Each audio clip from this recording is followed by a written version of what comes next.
ஆமா நீ காலையில இருந்துச்சு கோலம் போட தானே வீடு அழகா இருக்கும். பரவாயில்லையே, பார்வதி அக்கா உங்களுக்கு கோலம் போடலாம் சொல்லி கொடுத்துருக்காங்களே. ம் அவ இன்னைக்கு எந்திரிச்சு கோலம் போட்டிருக்கா, நான் தான் அவளுக்கு சொல்லி கொடுத்துருக்கேன். ஏனுங்கண்ணா, எனக்கும் கோலம் போட சொல்லி தருவீங்களா? ரொம்ப நாளா கோலம் போட்டு பார்க்கணும்னு எனக்கு ஆசைதாங்கண்ணா. ஆனா வர மாட்டேங்குது கழுதியே. அப்படியா நீ?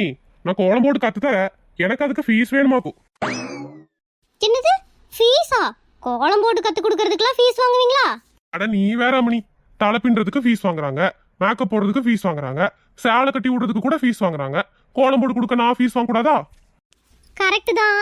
எவ்வளவு கேப்பீங்க? மாசம் 3000 ரூபாய். அவ்வளவுதான் அம்மணி. இப்போ ஒரு 1000 ரூபாய் கட்டிட்டு கிளாஸ்ல சேர்ந்துக்கோ. தினமும் காலையில இருந்து சாயங்காலம் வரைக்கும் 2 மணி நேரம் வந்து கத்துட்டு போ. 3000மா? 3000 இருந்தா அரிசி பருப்பு வாங்கி ஒரு மாசம் வீடு சாவு ஓட்டிடுவனே. இது எல்லாம் பார்த்தா கோலம் போடுறது எனக்கு நீ கத்துக்குவ. சரி இருங்க, என்ற வீடு கட்ட பேசிட்டு சொல்றேன். எனக்கு மாமா எங்க இருக்கீங்க? எனக்கு மாமா எப்ப ஃபோன் பண்ணாலும் அதெல்லாம் பேசதே இல்ல. கேட்டா பிசிங்கிறது. பேர் தான் ஐடி கம்பெனி. சாம்பளத்தோனையும் காணமாக்கும். இங்க பாருங்க, பார்வதி அக்கா வீட்டுக்காரு கோலம் போட்டு சொல்லி கொடுத்தே மாசம் ஒரு அமௌண்ட் சம்பாதிக்கிறாரு. பேசாட்டில் இந்த மாதிரி ஏதாவது கத்து வச்சிருந்தா கூட பொழைச்சிருந்துருக்கலாம்.